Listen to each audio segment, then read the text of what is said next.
O princípio da história. Por vezes tenho destas manias. Pôr-me a pensar como se tal me fosse permitido, nas grandes questões internacionais. Posso ser a voz da formiga contra o trovão, mas, enquanto me for possível, não hei de deixar de trazer o meu produto à praça, mesmo que tal possa parecer ridículo ou pretensioso. Assim decidi-me armar em Fukuyama ao contrário e trazer para debate o meu novo conceito, o princípio da história.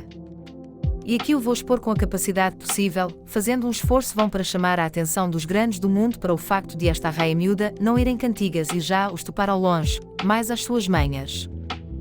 Um dos recursos, bem antigo e eficaz, do poder político é a manipulação do tempo, quer-se dizer da narrativa histórica, escolher um momento preciso do passado, quase sempre arbitrário e conveniente, para eleger como legitimação para reivindicar algo no presente. É esse gesto que decidi chamar de o princípio da história. Não o início no sentido inaugural, mas sim como argumento de autoridade. Quando um líder, um povo ou uma nação quer reclamar um território, justificar uma guerra ou impor uma identidade, procura no passado a raiz mítica, o direito eterno, a pertença indiscutível. O passado é convertido em arma política de grande calibre.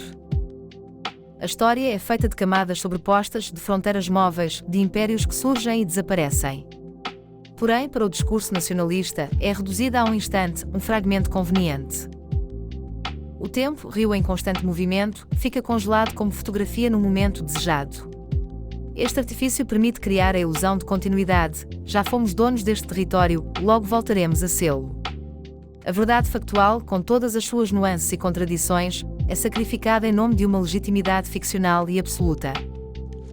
Como demonstração, corro o risco de apresentar 3 casos os quais considero paradigmáticos: o sionista, o de Hitler, o dos Sudetas e, finalmente, Putin e a Ucrânia.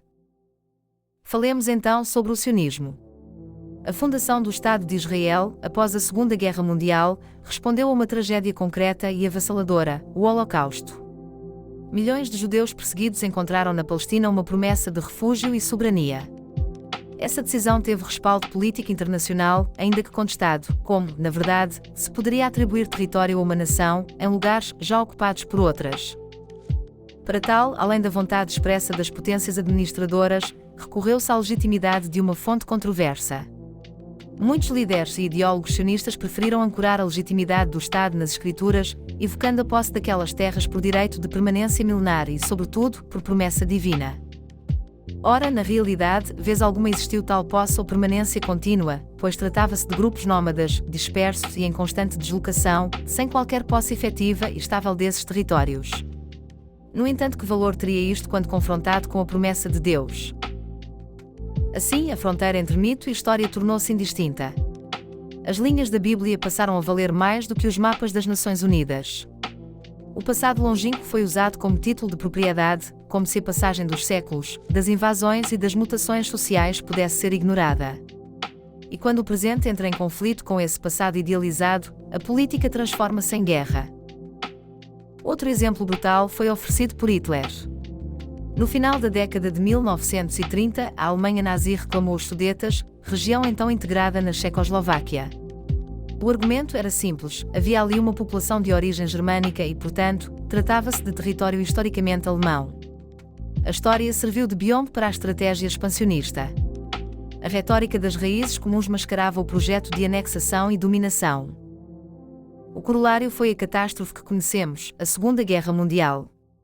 A reivindicação histórica não foi somente o pretexto para uma região específica, mas o primeiro passo de uma engrenagem totalitária que arrastaria a Europa para o abismo.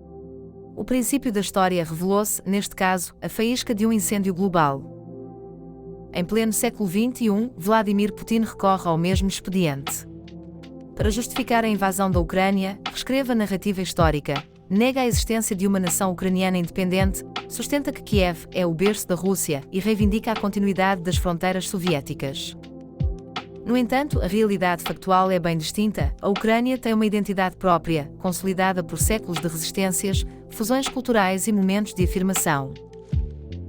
Basta recordar a importância da Rus de Kiev no século IX como centro político e cultural do leste europeu, distinta das futuras formações russas, a persistência de uma língua própria, com raízes e evolução diferentes da russa, as lutas contra a dominação polaca e lituana no século XVII, que deram origem ao hetmanato cosaco, ou, mais tarde, a resistência feroz à política de russificação e às tragédias impostas pelo regime soviético, como o Holodomor, a fome de 1932-33, provocada por Stalin, que matou milhões de ucranianos. Mesmo após séculos de ocupações e divisões, a Ucrânia manteve uma identidade cultural singular, visível na literatura, na música, na religião e, sobretudo, na memória de independência que se reafirmou em 1991 com a queda da URSS. Mas Putin, para obter os seus desígnios, prefere regressar a um ponto conveniente do passado, como se pudesse congelar o tempo no século IX ou em 1945. A sua narrativa serve, sobretudo, para justificar o presente, a vontade de restauração de um império. Estes casos ilustram o caráter oportunístico do princípio da história. A escolha do ponto de partida nunca é neutra. Se Israel tivesse fixado o seu direito na presença medieval de comunidades judaicas em várias cidades europeias, poderia reivindicar Paris, Viena ou Lisboa. Se Hitler tivesse ido mais longe na sua lógica, poderia reclamar territórios do antigo Império Romano Germânico que hoje pertencem à França ou Itália. Se Putin levasse a sério o argumento de raízes comuns, teria de admitir também as raízes tártaras, mongóis ou bálticas da Rússia e ver o Império esfarelar-se. A verdade é que a história factual, feita de mudanças, hibridismos e ruptura, não serve certos discursos de poder. O que lhes interessa é a versão mitificada, congelada num instante útil, capaz de mobilizar emoções e legitimar violências. É converter o passado escolhido em propaganda justificatória dos seus atropelos expansionistas. Neste ponto, a comparação com Francis Fukuyama torna-se interessante. Em 1992, o autor norte-americano publicou O Fim da História e o Último Homem, onde defendia que, com a queda do Muro de Berlim e o colapso da União Soviética, a humanidade teria chegado ao seu destino político final, a democracia liberal como forma universal de governo. A história, no sentido hegeliano de luta ideológica, teria terminado. O otimismo de Fukuyama parecia razoável num mundo em euforia pós-Guerra Fria. Mas os últimos 30 anos desmentiram-no. O fim anunciado deu lugar a múltiplos recomeços. Se Fukuyama acreditava na universalização do liberalismo, líderes como Putin, Netanyahu, Orbán ou Xi Jinping mostraram que há sempre espaço para narrativas alternativas, autoritárias ou híbridas. A história não só não morreu, como se reinventou em palco de disputas permanentes. E, ironicamente, eu que me arrogo a invocar o princípio da história oportunista, tenho a pretensão de afirmar a viva falência da tese fukuyamiana.